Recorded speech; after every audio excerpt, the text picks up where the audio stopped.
जय हिंद दोस्तों, मैं Suman Patel lead mathematics YouTube channel पर आपका स्वागत करता हूं।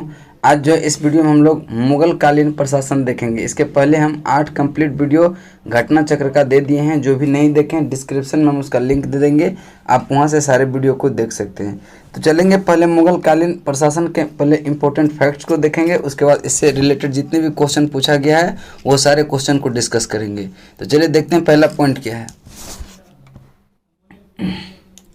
पहला पॉइंट है, मुगल प्रशासन के दौरान जिले को सरकार के नाम से जाना जाता है। यह शासन की सुविधा के लिए प्रत्येक सूबा यानी प्रांत कई सरकार जिलों में बटा होता था। सरकार को पुनः परगना या महल में विभाजित किया गया था।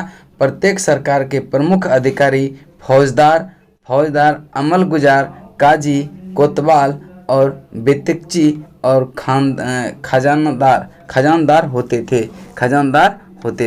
चलिए नेक्स्ट पॉइंट है, कहते हैं कि मुगल काल में मीर बख्शी सैन्य विभाग का प्रमुख था। मीर बख्शी जो है वह सैन्य विभाग का प्रमुख था। वह सरखत नामक प्रमाण पत्र पर हस्ताक्षर करके सैनिकों का मासिक वेतन भी निर्धारित करता था। इसके अतिरिक्त प्रांतों में भी बख्शी होते थे जो मीर बख्शी के नियंत्रण में कार्य करते थे।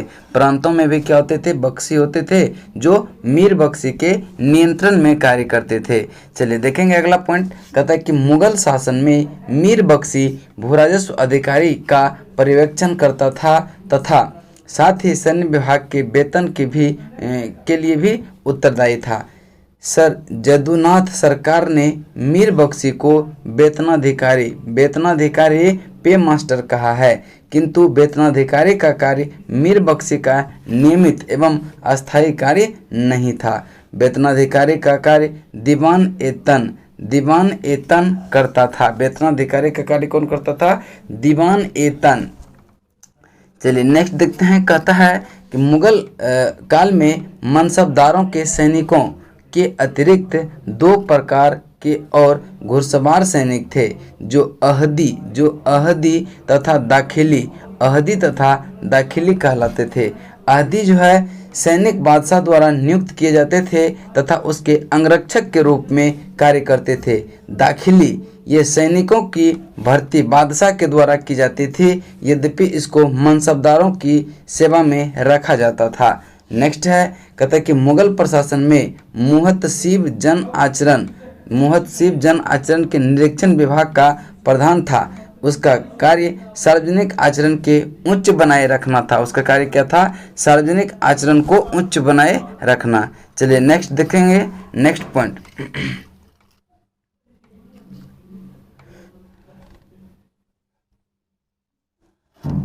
पॉइंट है, कहता है कि वेश्याओं को नगर से निष्कासित कर एक नए स्थान पर बसाया गया और उसका नाम जो है शैतानपुरी रखा। क्या नाम रखा उसका? शैतानपुरी। मनसबदारी व्यवस्था के अंतर्गत 33 वर्ग थे। मनसबदारी व्यवस्था के अंतर्गत कितने वर्ग थे?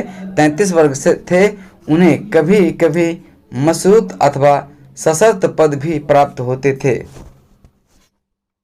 अकबर ने अपने शासनकाल के 40वें वर्ष जात एवं सवार जैसे दोहरी व्यवस्था लागू की। जिस मनसबदार से अपने जात या व्यक्तिगत दर्जे के अनुरूप सवार रखने की अपेक्षा की जाती थी, उसके दर्ज की पहली कोटि में उससे आधे सवार क्या होते थे? रखना अपेक्षित था। उसे दूसरी कोटि में और जिससे आधे से भी कम सवार रखना अपेक्षित था उसे तीसरी कोठी में रखा जाता था। सवार पद जात पद से भी ऊपर नहीं हो सकता था। इस व्यवस्था में सैनिक और असैनिक अधिकारी एक ही सेवा के संवर्ग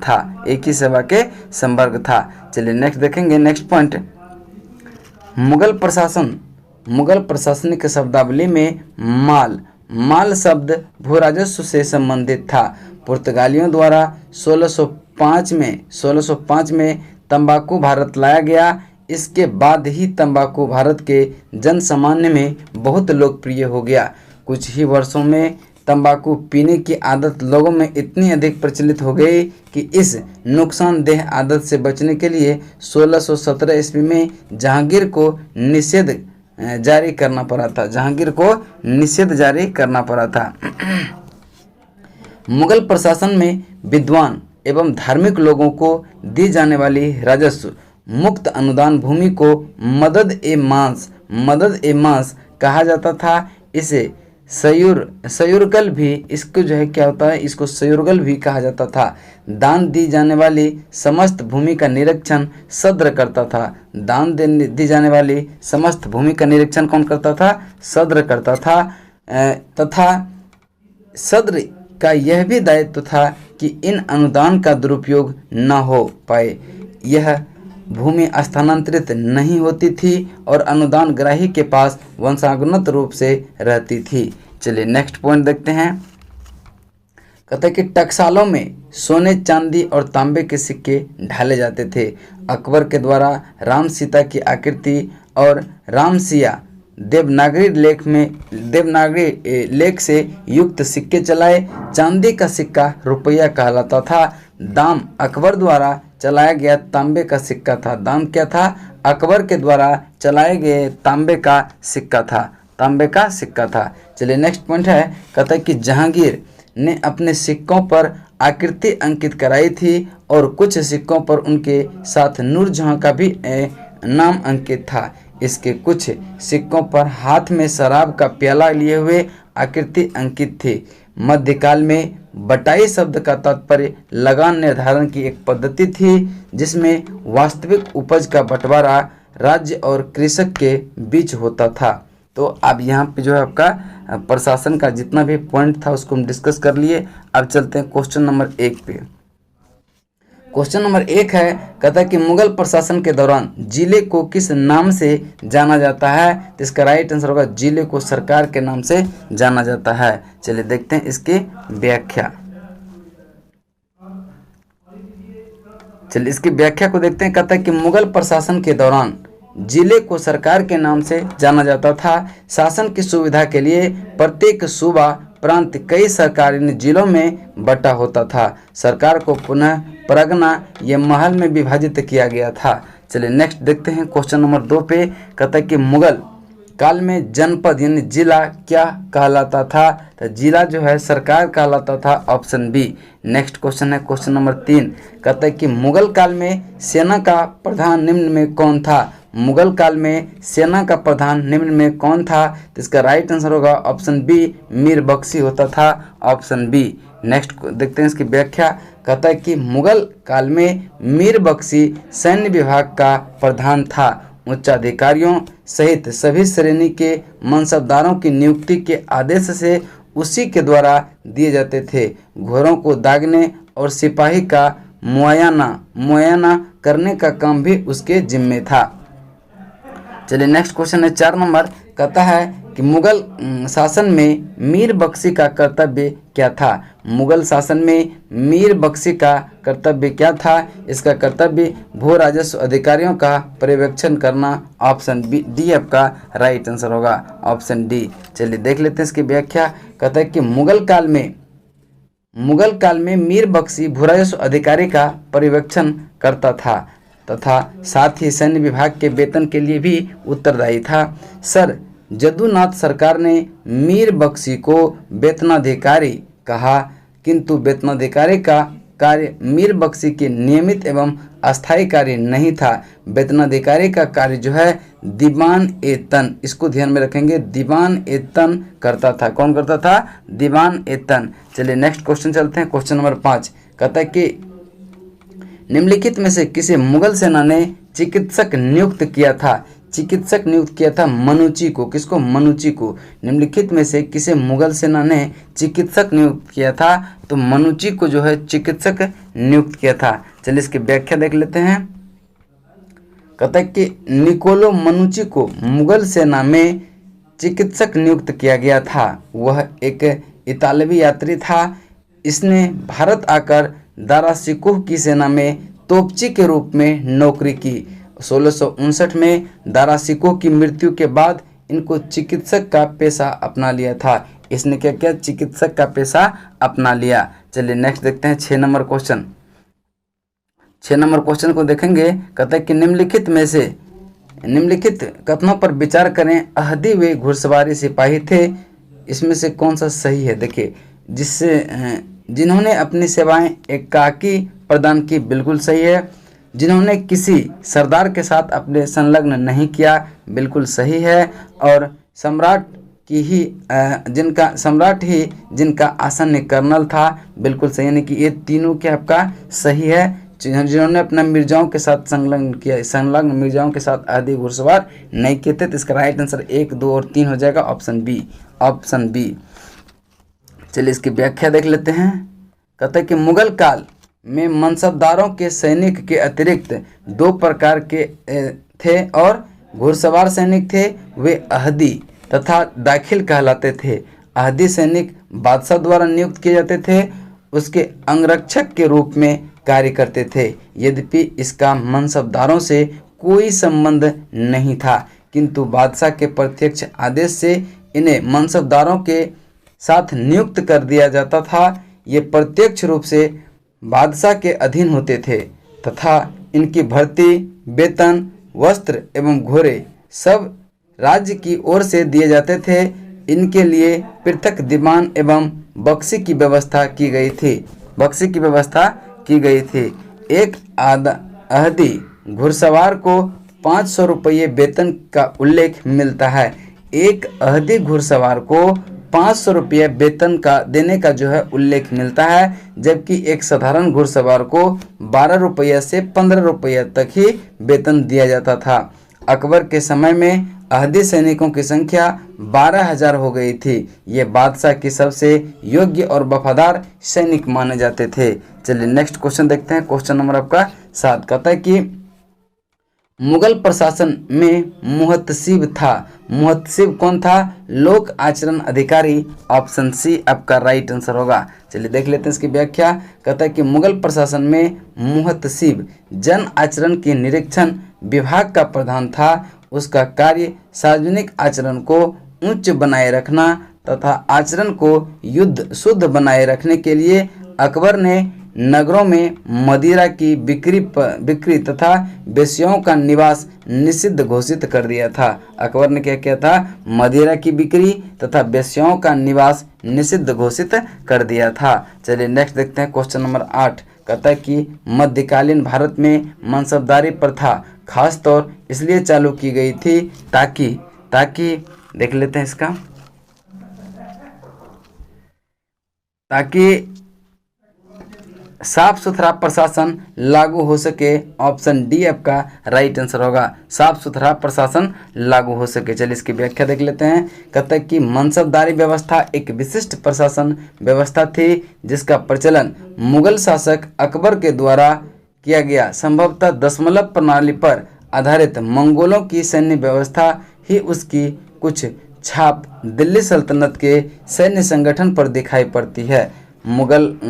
मुगलों की सैन्य व्यवस्था का आधार रही होगी। इस दिए गए विकल्प में मनसबदारी प्रथा को लागू करने का मुख्य उद्देश्य साफ सुथरा प्रशासन को लागू करना था, इसलिए से ऑप्शन डी इसका राइट आंसर हो जाता। चलिए नेक्स्ट क्वेश्चन देखते हैं। क्वेश्चन नंबर आपका 9 कहता है कि निम्नलिखित में से कौन सा एक मुगल मनसबदारी व्यवस्था के विषय में सत्य नहीं है? तो देखिए इसमें 33 वर्ग थे, सही है। उसमें मशरूत अथवा सशर्त पद होते थे, ये भी सही है। उसका सवार पद जात पद से अधिक होता था, नहीं, ये गलत है। समस्त कार्यकारी एवं सैन्य अधिकारी को मनसब प्रदान किए जाते थे, बिल्कुल सही है। कहता है कौन सा सत्य नहीं है, यानी कौन सा गलत है? तो ऑप्शन सी आपका राइट आंसर हो जाएगा, ऑप्शन सी।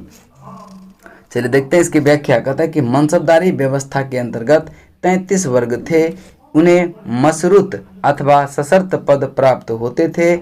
अकबर ने 40वें वर्ष में जात एवं सवार जैसे दोहरी व्यवस्था लागू किया था। जिस मनसबदार ने से अपने जात या व्यक्तिगत दर्जे के अनुरूप सवार रखने की अपेक्षा की जाती थी, उसके दर्जे की पहली कोटि में जिसे आधे सवार रखना अपेक्षित था, उसे दूसरी कोटि में और जिससे आधे से भी कम सवार रखना अपेक्षित था, उसे तीसरी कोटि में रखा जाता था। सवार पद जात पद से कभी ऊपर नहीं हो सकता था। इस प्रकार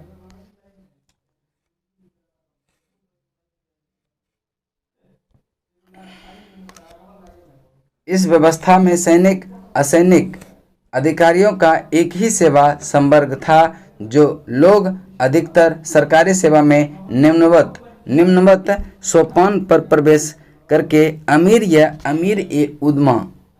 ए उम्दा के दर्जे तक ऊपर जाने की आशा कर सकते थे। चलिए 10 नंबर क्वेश्चन देखते हैं, कहता है क्या कहे। चलिए नेक्स्ट क्वेश्चन देखते हैं, क्वेश्चन नंबर 10। मुगल मनसबदारी व्यवस्था के बारे में निम्न कथनों पर विचार करें और दिए गए नीचे कूट में से सही उत्तर का चयन करें। जात एवं सवार पद प्रदान किए जाते थे, बिल्कुल सही है। मनसबदार अनुवांशिक अधिकारी होते थे, बिल्कुल नहीं। मनसबदार के 3 वर्ग होते थे, बिल्कुल सही है। दीवान कार्यालय द्वारा इसको वेतन दिया जाता था, नहीं। यानी कि 1 और 3 आपका क्या है, सही है, बाकी गलत है। तो देख लें ऑप्शन में कौन सा है, तो 1 और 3 जो है आपका ऑप्शन डी राइट आंसर है। 1 और 3 सही है। इसकी व्याख्या देख लेते हैं। कहता है कि मनसब शब्द अर्थ श्रेणी अथवा पद है। मनसबदार का अर्थ उस अधिकारी से था जिसे शाही सेना में पद अथवा श्रेणी प्राप्त थी। अकबर की मनसबदारी व्यवस्था दशमलव प्रणाली पर आधारित थी। अकबर ने अपने अंतिम वर्षों में मनसबदारी व्यवस्था में जात और सवार के पद को आरंभ किया। Doctor A.L. श्रीवास्तव के अनुसार जात पद हाथी घोड़े आदि सभी की संख्या का द्योतक है, जबकि सवार का पद केवल घुड़सवार की संख्या को निश्चित करना था। सवार का क्या अर्थ था, केवल घुड़सवार संख्याओं को निश्चित करना। चलिए आगे देखते हैं। मनसबदारों के 3 वर्ग थे, जिसमें प्रथम श्रेणी के अंतर्गत वे आते थे जो निर्धारित मनसब की संख्या के बराबर सवार रखे थे। दूसरी श्रेणी में वे मनसबदार थे जिनकी सवार संख्या उसके निर्धारित मनसब का आधा या आधे से अधिक होती थी। तृतीय श्रेणी में मनसबदार थे जिनकी सवार संख्या निर्धारित मनसब के आधे से कम होती थी। मनसबदार अनुवांशिक अधिकारी नहीं होते थे। इन्हें वेतन नगद अथवा जागीर के रूप में प्रदान किया जाता था। चलिए देखते हैं नेक्स्ट क्वेश्चन नंबर आपका 11। क्वेश्चन नंबर 11 को ध्यान से पढ़ेंगे। कहता है कि मुगल भारत के संदर्भ में जागीरदार और जमींदार के बीच अंतर है। जागीरदार के पास न्यायिक और पुलिस दायित्व के एवज में भूमि आवंटन का अधिकार होता था, जबकि जमींदार के पास राजस्व अधिकार होते थे। उन पर राजस्व उगाही को छोड़कर अन्य कोई दायित्व पूरा करने के लिए बाध्य नहीं था। ये कथन क्या आपका गलत है। चलिए दूसरा कथन देख लेते हैं। कहता है कि जागीरदारों को किए गए भूमि आवंटन वंशानुगत होते थे एवं जागीरदार के राजस्व अधिकार वंशानुगत नहीं होते थे। ये भी कथन क्या है आपका गलत है। तो ना ही डी इसका हो जाए, ना तो 1 सही है और ना ही 2 सही है। तो चलिए देखते हैं इसकी व्याख्या। कहता है कि मुगल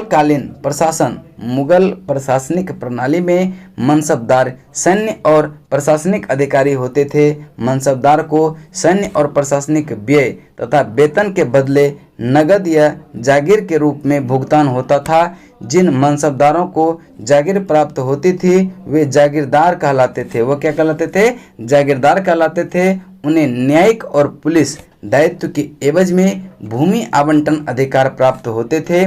तथापि इसके भूमि अधिकार केवल सेवा काल तक ही रहते थे।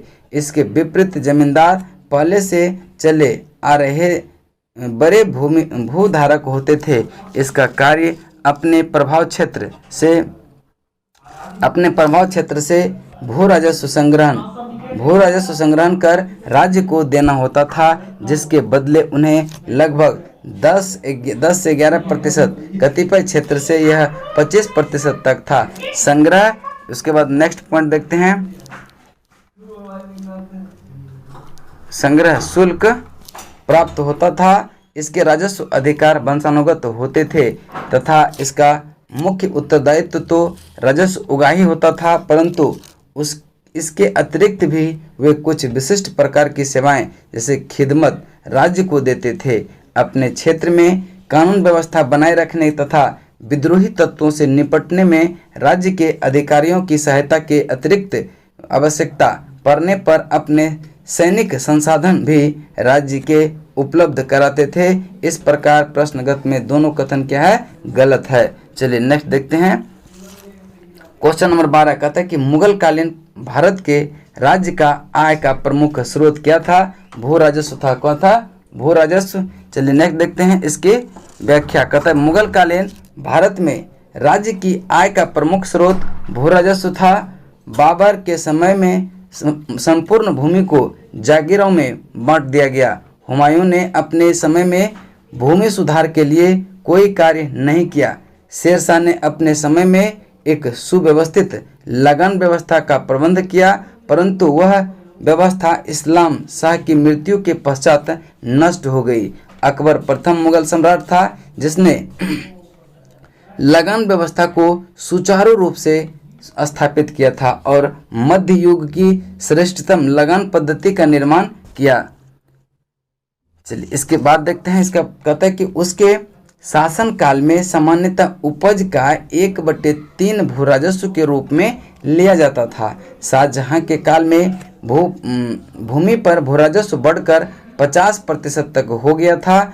उसने भू राजस्व वसूल करने के लिए ठेकेदारी प्रथा का प्रचलन किया था। ठेकेदारी प्रथा का प्रचलन किया था। चलिए नेक्स्ट क्वेश्चन देखते हैं। क्वेश्चन नंबर आपका 13 कहता है कि मुगल प्रशासन शब्दावली में माल प्रतिनिधित्व करता था किसका? तो भू राजस्व का। किसका? भू राजस्व। Option A. देखिए मुगल प्रशासनिक शब्दावली में माल शब्द भू राजस्व से संबंधित है। किससे संबंधित है? भू राजस्व से। 14 नंबर क्वेश्चन है, कहता है कि मुगल सम्राट जिसने तंबाकू के प्रयोग पर निषेध कर लगाया था वह जहांगीर था। कौन था? जहांगीर था। ऑप्शन सी आपका राइट आंसर होगा। देखते हैं इसकी व्याख्या। पुर्तगालियों के द्वारा 1605 में तंबाकू भारत लाया गया। इसके बाद ही तंबाकू भारत के जनसामान्य में बहुत लोकप्रिय हो गया। कुछ ही वर्षों में तंबाकू पीने की आदत लोगों में इतनी प्रचलित हो गई कि इस नुकसानदेह आदत से बचने के लिए 1617 में जहांगीर को निषेध जारी करना पड़ा था। चलिए नेक्स्ट देखते हैं। क्वेश्चन नंबर आपका कौन सा हो जाएगा? 17, 14 व 15।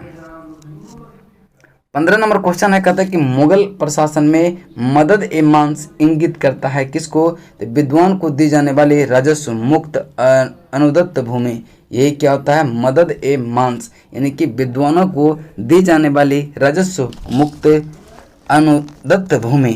ठीक है। चलिए देखते हैं आगे इसकी व्याख्या। कहता है कि मुगल प्रशासन में विद्वानों एवं धार्मिक लोगों को दी जाने वाली राजस्व मुक्त अनुदान भूमि को मदद ए मांस कहा जाता था। इसे सयुरगल भी कहा जाता था। दान दी जाने वाली समस्त भूमि का निरीक्षण सद्र करता था। कौन करता था? सद्र करता था। तथा सद्र का यह भी दायित्व था कि इन अनुदान का दुरुपयोग न होने पाए। यह भूमि स्थानांतरित नहीं होती थी और अनुदान ग्राही के पास वंशानुगत रूप से रहती थी।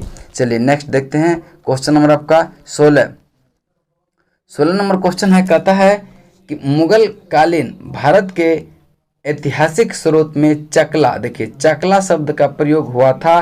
तो ये सूबा और परगनों के बीच की क्षेत्रीय इकाई था, लेकिन सरकार के समानार्थी नहीं था। यानी कि ऑप्शन सी आपका राइट आंसर होगा। नेक्स्ट देखेंगे 16 इसकी व्याख्या।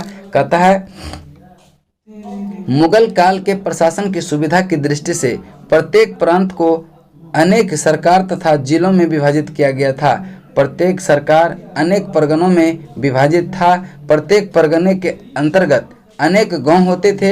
शाहजहां के काल में कुछ परगनों को एक में मिलाकर एक नई इकाई चकला का संगठन किया गया। चकला का संगठन किया गया। चलिए नेक्स्ट देखते हैं 17 नंबर क्वेश्चन। क्वेश्चन नंबर 17 कहता है कि मनसबदारी व्यवस्था के अंतर्गत कौन सा कथन सही है? मनसबदारी व्यवस्था राज्य के कुलीन वर्ग से संबंधित थी जिसे अकबर ने आरंभ किया था। बिल्कुल सही है। मनसबदारी का पद पैतृक था, ये गलत है। तो केवल एक ही सही है, आपका राइट आंसर होगा ऑप्शन ए। नेक्स्ट देखेंगे 17 के बाद 18 नंबर। 18 नंबर क्वेश्चन, चलिए इसकी व्याख्या देख लेते हैं 17 का।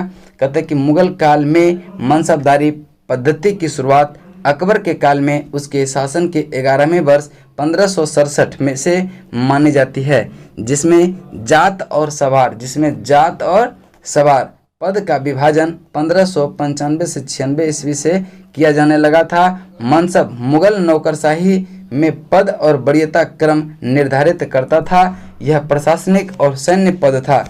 मनसबदारों की नियुक्ति और उसका वरीयता क्रम बादशाह निर्धारित करता था तथा केवल सेवा काल तक ही यह पद रहता था, अर्थात यह वंशानुगत यानी कि पैतृक पद नहीं था। चलिए इसकी व्याख्या देख लेते हैं।